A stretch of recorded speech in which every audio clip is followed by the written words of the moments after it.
Welcome to something that is quite uncommon on my channel, somewhat of a game review actually. So yeah, this is of course Anno 117, and again I would like to say thank you so much to Ubisoft for providing me with not just one key but two keys, so that I could actually also test out the multiplayer features in this game together with my husband. Now, where do I begin? I've never done a review before, so this is kind of difficult. I'm not obliged to make a review, but I kind of felt that a review was something that I wanted to do for this game. So this is a city that I've built, just trying to learn the ropes and so forth on my own. So this is the furthest that I've got in the game so far. This is the tier 3, the equites. I haven't gotten to the patrician level. Now, let's start out with the basics here. So this very much feels like an Anno game, and I very much feel that it is a worthy addition to this series. Would be nice if you start up some music again, game. Start up things again, maybe. So it's kind of amusing actually, because I remember that when they started like saying that they were reaching the end of life for 1800, I was telling my husband that I hope they do Rome next. That would be fun. And here we are. They did Rome. I'm not going to claim to be prophetic or anything like that, but yeah, I really like that they set this in a Roman setting. I'm gonna pause the game. If there's music, there's music. If not, then it's fine. So, since it is very much an Anno game, if you've played Anno before and enjoyed Anno, you're going to feel right at home here. They have added new systems and elements to the game. I'll get back to those later on in the review. It is definitely a bonus if you do enjoy the Roman historic era, obviously, given that this is, set in Rome. But also, it's set in Albion, or, what we today call Great Britain. I haven't played much in Albion, so I cannot say much about that currently. This is Latium, which is Italy. The world map looks like this. So you have a city that is, you can see this isn't actually Europe, it's loosely based upon Europe. So you have Albion up here, and you have Latium down here. I could go to Albion, but I'm not going to, because I don't have anything there. So, as per usual, you will require more islands to fulfill your city or citizen needs, because each island has a limited amount of fertilities. There's also a limited amount of mountain slots and river slots. And some buildings can actually only be built on the river slots. Well, I mean, that's probably a given. But say, for instance, the grain mills, or the... that is also a grain mill. Over here, the clay pit. Demand, perhaps. So yeah, that's something that I... Oh, now I'm just bumbling. You have that... It probably feels similar. One difference, though, is that the mountain slots, they really apply to anything that is available on the island. So on this island, for instance, I have iron fertility. I'm going to say that we have iron deposits on this island. So I could mine iron here. There are some things that are universal, though. Like, for instance, the aqueduct source. It does require a mountain slot, but there is no fertility for water. The same goes for the limestone quarries that you will need for cement, which is the tier 3 building material you can see down here. Marble, however, which is the next, I'll get marble on the Equites level, but that is the next building material. That does require a fertility, or rather, it requires deposits. As you can see here, this island does not have iron, but it has marble and gold ore. Where Anno 1800 had electricity that had to be like funneled in between the houses like this with the railroads and stuff. In Anno 117 you have aqueducts. Now aqueducts, they are an interesting little challenge. I had to move my entire city because of the aqueducts. But again, that is not that uncommon when you're playing an Anno game, that you decide that, okay, let's move everything around. You can still move things the way that you did, and you can also multi-move if you want to do that. Of course, thankfully, they have kept those kinds of qualities of life in. They were added later in Anno 1800. I remember when you had to move one building, that was kind of nightmarish. You can also copy larger segments if you want to do that. So yeah, they've kept those qualities of life in the game. The thing with the aqueducts, though, is that height now actually matters. And I'm sure all of you are exceptionally surprised to hear that water cannot flow upwards, or at least unless you have pumps, but I don't think they had much in way of pumps back in... They might have had, actually, but back in the year 117. So you need to build aqueducts from high up on your island, and then you need to go downwards. They do make for a fairly impressive decorative thing, though. Like, you can have this, like, here it's not that high, but then since this is a kind of a steep slope, then it starts to get high again. But you have this, you can see that it flows logically and so forth. But if I tried to build an aqueduct going upwards, it would simply tell me that water cannot flow upwards, obviously. They have added land combat to Anno 117. They removed that in I think it hasn't been in the game for several iterations now. I cannot say much about it because I haven't, like, I do not play Anno for the combat, and I don't really like the combat that much, but I did have a look at LegendofTotalWar. He had a 4-hour-long stream where he showed off combat in the beginning of the game, or of the stream, and what I saw, it looks so promising that I'm actually going to test it out and see if I enjoy it in this game, because they have added more units than I expected. It's not just like infantry, archer, cavalry. It's different tiers of infantry, cavalry, and archers. And as far as I understand, you can upgrade them through various technologies. Certain things you can add resource-wise. Specialists that act as generals. You have fortifications, so you can build walls. See, do I have that here somewhere? Military buildings, yeah. So you can build walls. I haven't unlocked the stone walls yet, so but you can build gates, you can build towers.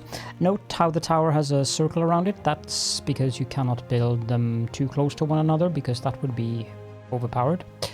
And also the ships, you can see there's a certain dissimilarity between these two ships. This one has this thing in the front here. That's an archer tower, actually, on the ship. I'll get back to that as well.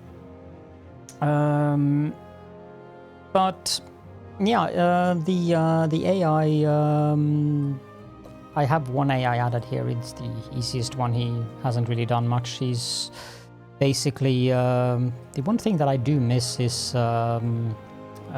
Bente Jørgensen. There doesn't seem to be any Jürgensen in the game, at least not yet. But, maybe they'll add that later, because the Jürgensen family seems to have been a staple of the game for several iterations now. So it would be kind of amusing if they added that, like in some way. I don't know how they would add the Jürgensen family to the Roman era. It would have to be a Latinized, Romanized name, but I'm sure they can do it if they want to. Yep, now next point on my list is that the ships can be customized. And you can do this every time you build a ship.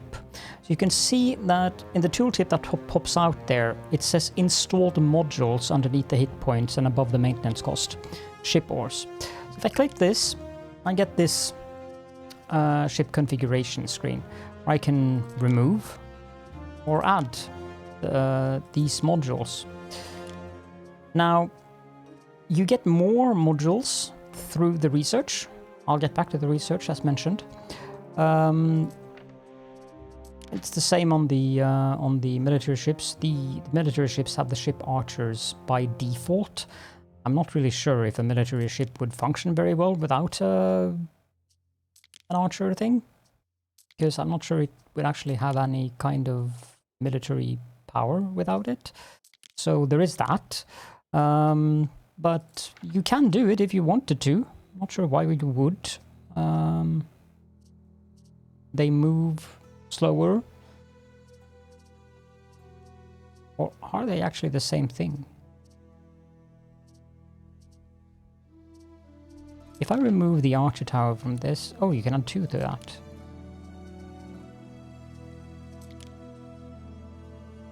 If I do that... Yeah, they're basically, they are the same thing. It's still a trireme. It's just that they are categorized. You could actually, you could make more of these if you wanted to, based on this, interestingly enough. So here I am discovering things during the review. That's fun. It also seems that you cannot have more than 3 modules on this specific tier of ships, but apparently there are 2 more modules that are locked, so I can probably unlock more modules through the research tree, or maybe through the deities, or a combination of the two. The multiplayer is very much the same as it was in Anno 1800. You can play the same governor together with a friend. Playing that way is usually kind of boring for the other, or for one of the persons involved at the very beginning. But after an hour or so say you, for instance, start up a game and you play alone, then you invite a friend and you invite that friend to play the same as you, the same governor as you.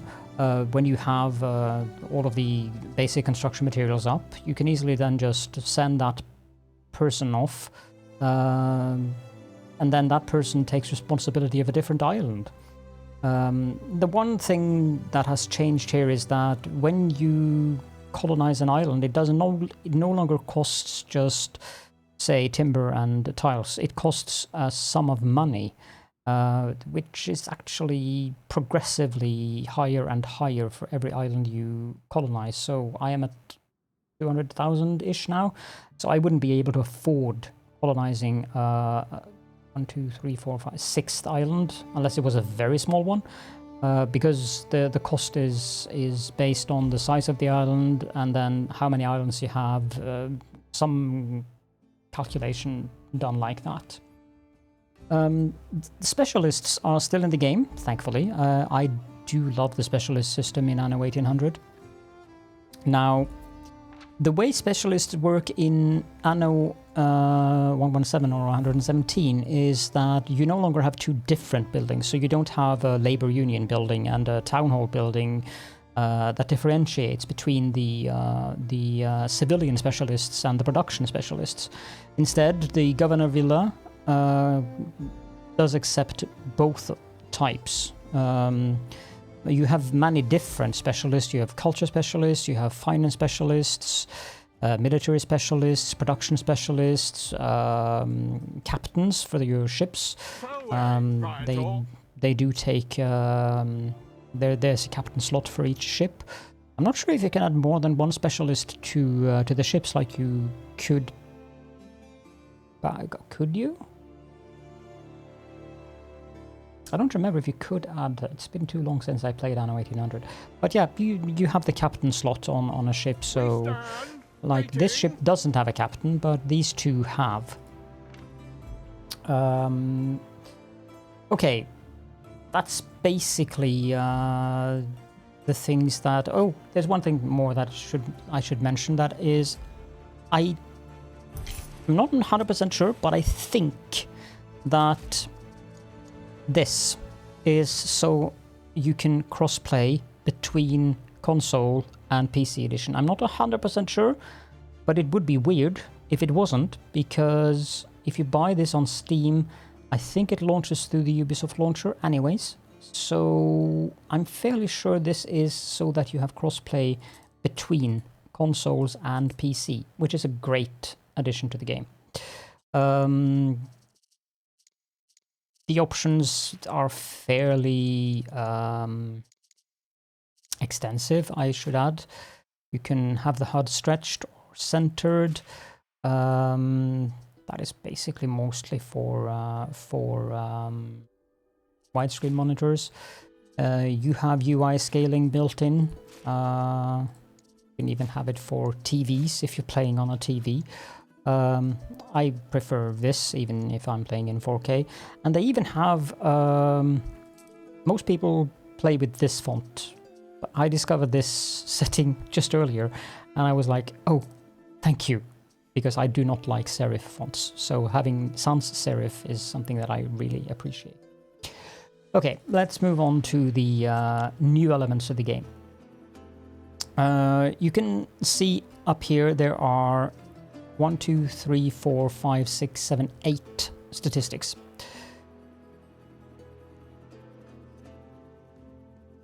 And when you're hovering over an island, you can see that on this island I haven't built anything, so there's only 2 statistics here. There might be more than these, but I think this is the maximum number of statistics.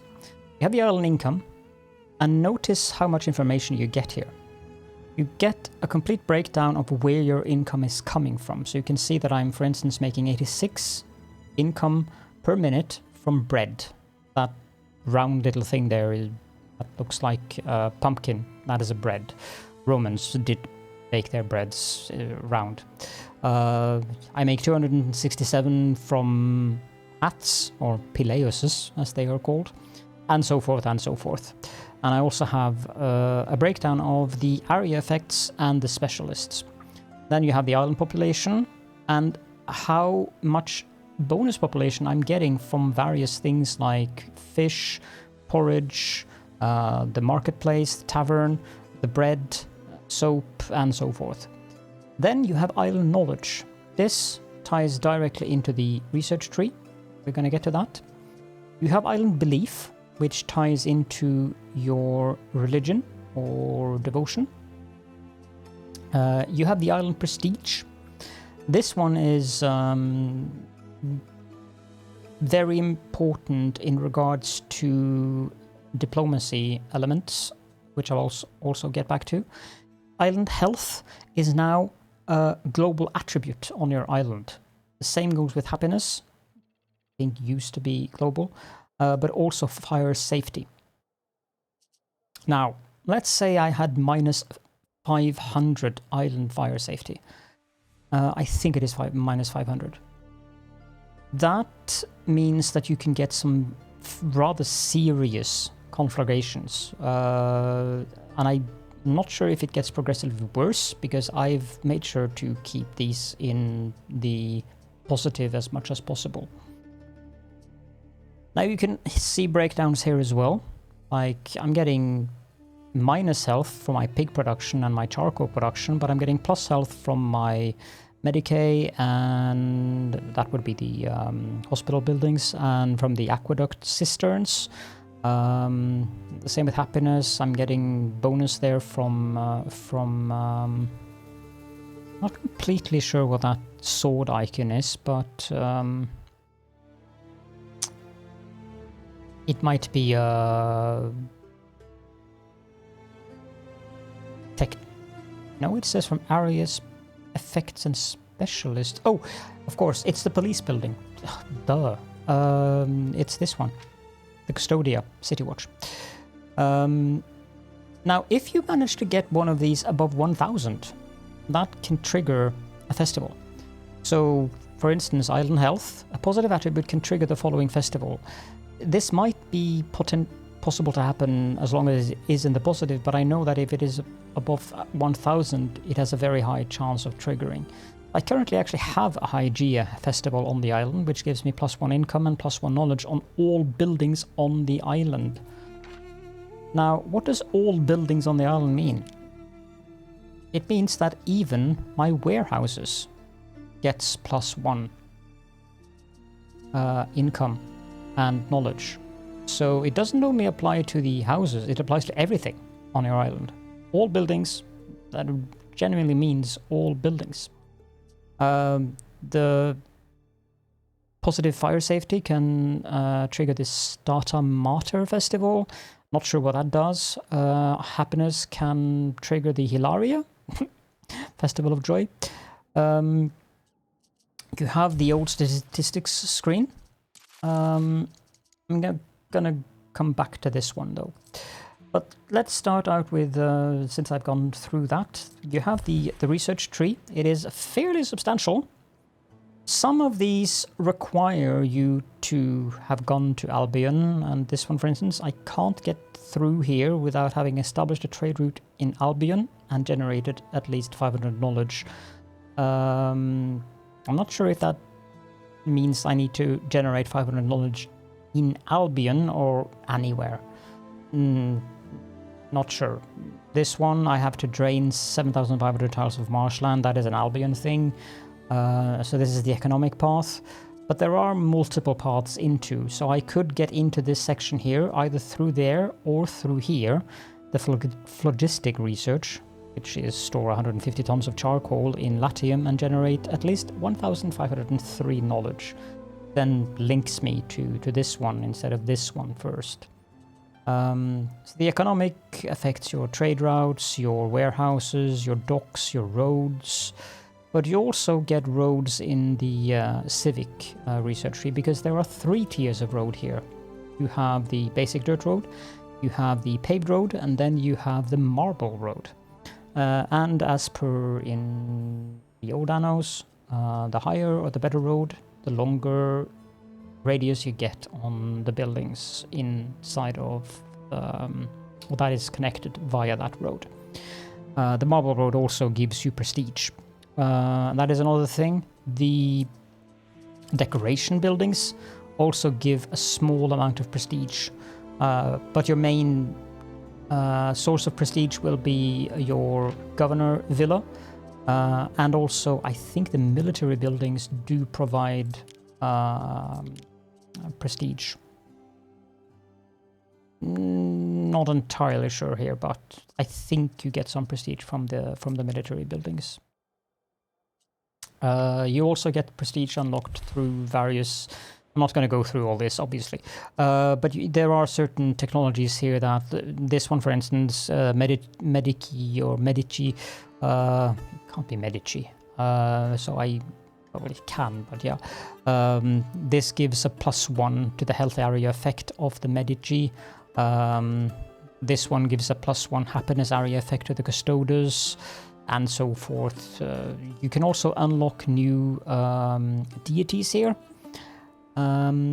So I have Minerva unlocked, and I also have Mercury Lugus unlocked. There's the Cult of Cernunnos here. That requires you to be in Albion, and you have...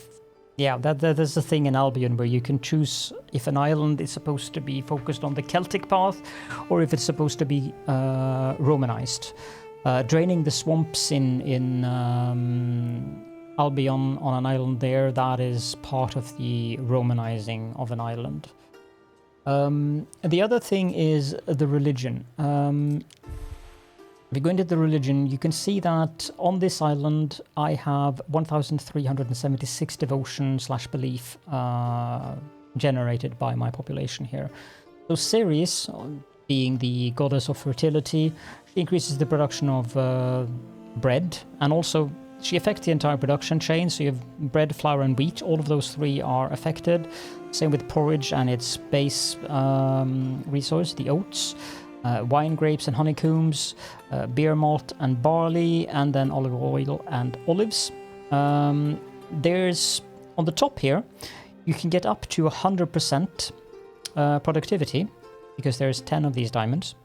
So 10%, 20%, 30%. So currently I'm getting 40% productivity. You can see that number there. Increased production of these specific building chains. Now down here there are five dots, round little dots.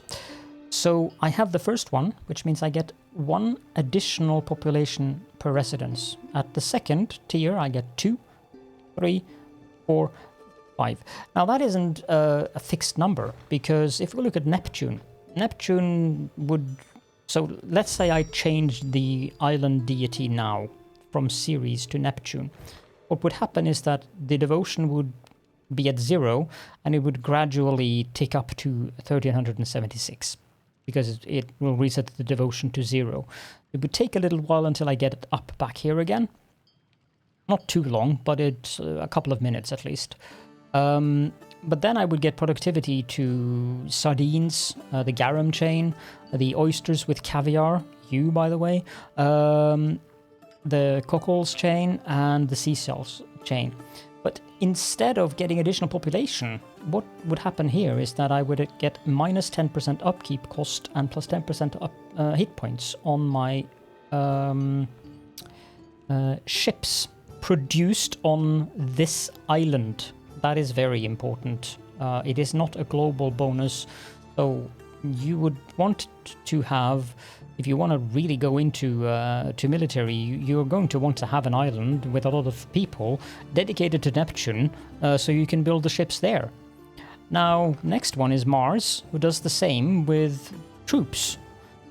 He increases production of the stuff that is relevant for the military, in addition to charcoal and sandals. But he provides more morale, less workforce, and less upkeep cost for your troops. And yes, that is another thing that I haven't mentioned. Ships and troops require population. I can show that really quickly. If I go to this ship, the stances, where is it? Workforce. You can pick which island you want the workforce to come from. So this ship requires 17 libertus, or liberty. So I have a 236 in excess here. And this is where the workforce is coming from, Medea, which is my main island. The other island I've built on is Thymia. I needed olives and flax, and also lavender. So I have a fairly okay city here as well, so I have a bit of excess workforce here too. I could switch to this island instead of the other one for the workforce. I'm not sure if changing the workforce to that island, if this island was dedicated to Neptune, it might actually affect give the bonuses from Neptune. I'm not sure. There is so much that I haven't explored in this game yet, even if I have had access for quite a bit of time. You have Minerva, the goddess of knowledge, which gives you more knowledge. So +1, +3, +5, +7, +9. So she's very good, actually. For all of them are good, of course, but it might be worth having an island, your first island, dedicated to Minerva, just to get the additional knowledge, so you can research faster. Mercury Lugus is the god of trade, so he gives you more prestige, which is actually quite nice. But he also makes passive trade. That is stuff you sell from your own islands.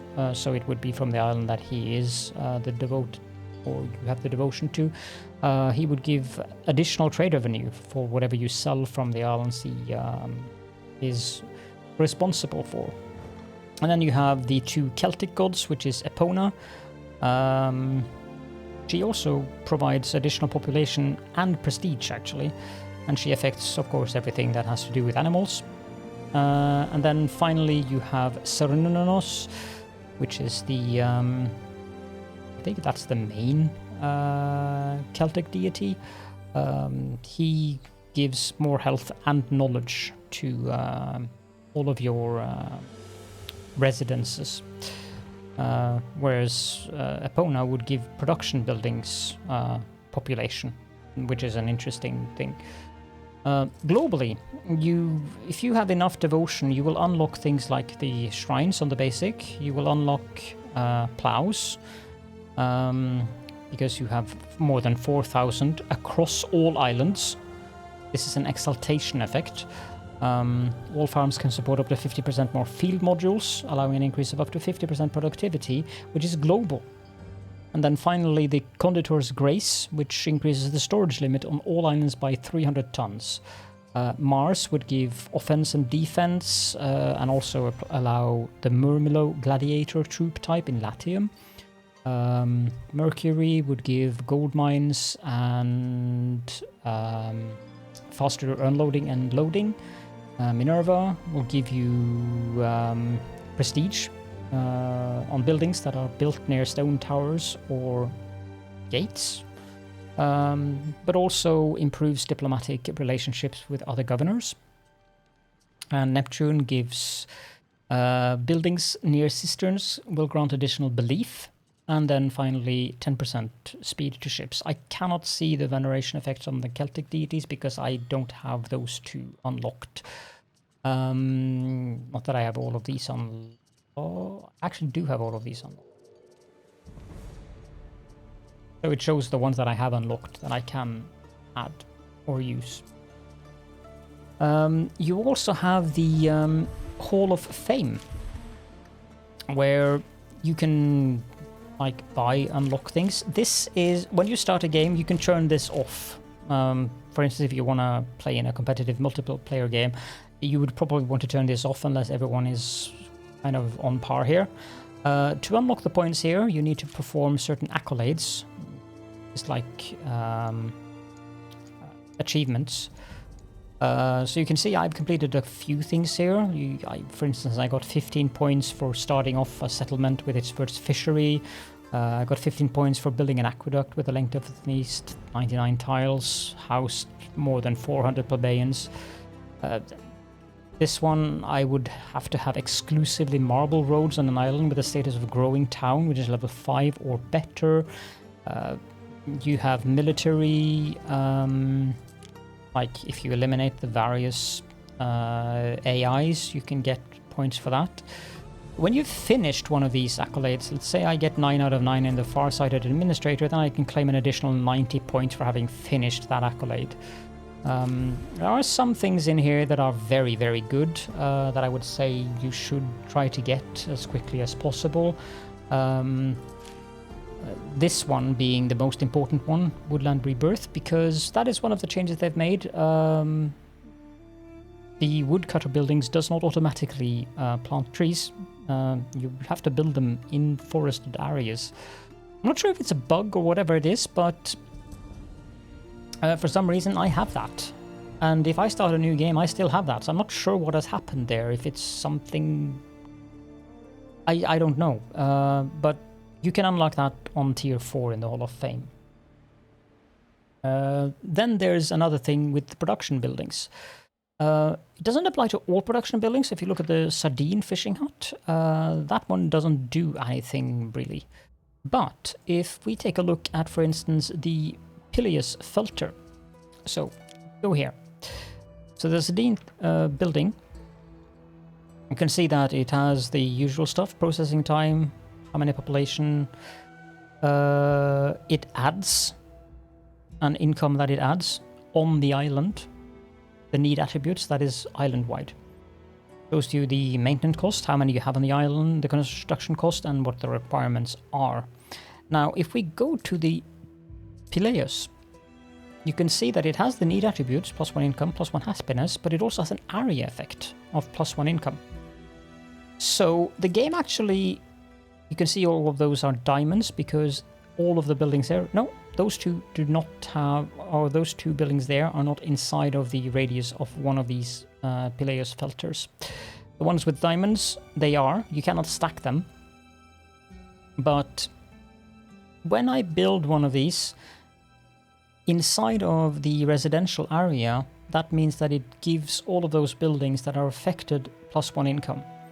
Now, if we go to a higher tier building, you can get some fairly interesting things out of this, like +2 income.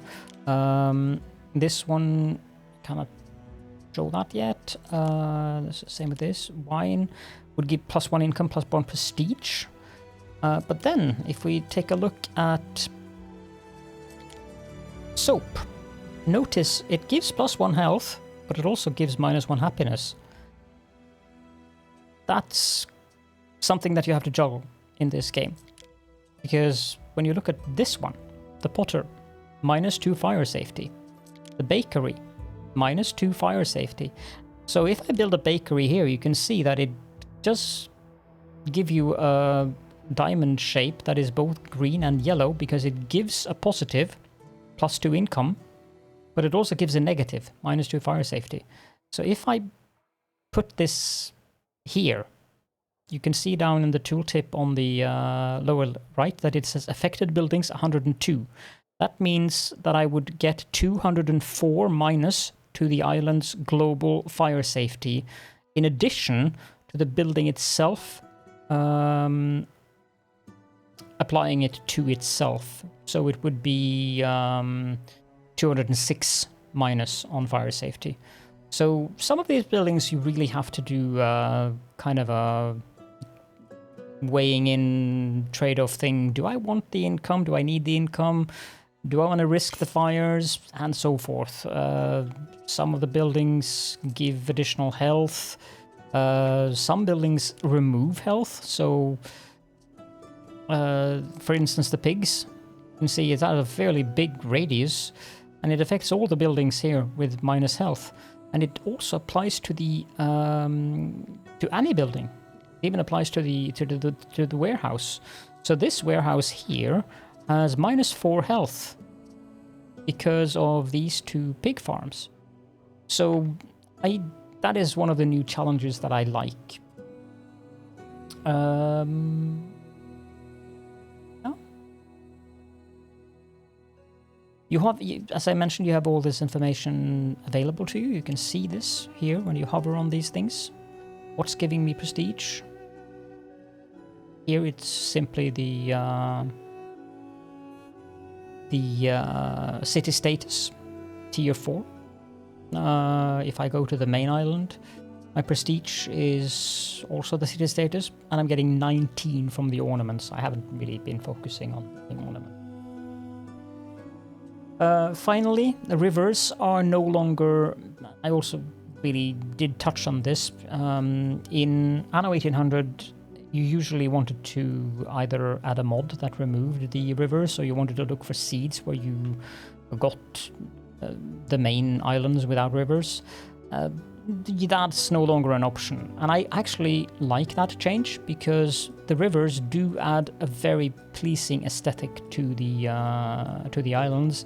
And the fact that the river slots are now needed for things like, you can see here, clay, grain mill, and glass smelter. I really actually like that, because it makes the islands look more natural. It gives you that little extra challenge of building bridges and so forth. You can also see with the aqueduct here, it has like one tile in between each of the pillars. You can build roads there. If I wanted to, I could build a tree there. No, actually, I cannot build a tree there. Can I build a flower bed? No. So I can only build roads underneath there, apparently. Yeah, or I could build like marble tiles underneath the entire thing if I wanted to, like that. Another quality of change that I just want to mention very, very quickly is if you have, let's go into blueprint mode, if you have a building like this, instead of having to manually build the roads, you can just click it like that. Boom, you have road around the entire thing now. That's handy. That's a very, very good quality of life change. Okay, now I think I've covered what I am able to cover for now. In terms of the things, obviously the game is absolutely gorgeously beautiful. This is in 4K. I'm not sure what FPS I'm running at currently. My GPU is definitely working because it's at 99%. And for the record, I have an AMD Ryzen 9 9950X3D CPU paired with 64 gigabytes of DDR5 6000 megahertz per second RAM and a 4090 GPU. So, but I'm not noticing any troubles at all. So, but I do have DLSS on, I believe. Fairly sure I have DLSS on. Graphics, yes, I do have DLSS on, but I have it at max quality. And I'm using the transformer model. I have changed some of these settings because, like ultra high shadows, yeah, that is same with very high lighting. Those two are really ouch. View distance, I would like to put that at ultra high, and I probably will. I have ray tracing on at medium. I might actually put that down to low because it's not really that necessary. Crowds, you probably do not want to put that at ultra high. Okay, moving on to the end of the review, which is the negatives. While I haven't encountered many bugs, keep in mind I've been on a preview and now a review version of the game. I have encountered a couple of bugs, but none of them have been game breaking except for one. And that was when I was playing multiplayer together with Arakel. And I did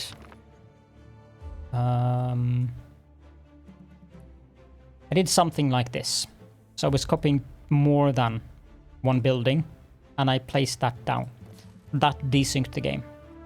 That is the only game-breaking bug that I have really encountered, personally. Another bug that I have encountered is the tooltips have been overly aggressive on certain things. Like the current quest, for instance, it would pop up very often telling me that build an officia with a purple line going out with an arrow in here, and I'd have to click it and click it away again. They seem to fix that though, so that's good. There is a certain lack of information compared to Anno 1800 currently. Like, you can't do the breakdown the way you could. You can see that I can go to the building, but I'm lacking how many buildings, how much population do I have? Yes, I have 24 Equus residences. But, oh, it is actually in here. Okay, so it's just a little bit hidden. But yeah, this should be a little bit more visible. But it is kind of in here, actually, now that I'm having a look. That's good. Okay, well, it's not negative then. Let's just call it a kind of a average. Not positive, not negative. It could be made more clear since I haven't found it until I actually started really looking for it now. That might just be me being an idiot though. Some of you will readily agree to that. And finally, I cannot not mention the fact that the game uses de novo. For some people, that is a complete deal breaker. To other people, like myself, they don't care. If de novo is a game breaker for you, Anno 117 is not for you, because it is here. And sorry to say, as with most A titles, I think Anno is at least AA, potentially AAA now. De novo tends to be added to the game, or some other of these DRM mechanisms. So yeah, I think that concludes my review or impressions, or whatever you want to call this video. It got a lot longer than I expected. It is recorded, or the time is now 10:10 p.m., which means that it is 1 hour 50 minutes until the game launches. And I don't think that I will be able to release this video before that, but if I can, it will launch together with the game launch. If not, it will launch very shortly after the game is launched. Keep an eye out on my channel for Let's Play series. I did start a Let's Play series for the campaign, but I think I'm gonna stick to free play. But I'll explain more about that in the actual free play Let's Play first episode, where I'm also going to go through some options or thoughts that I have on how to deal with a Let's Play on Anno in YouTube format.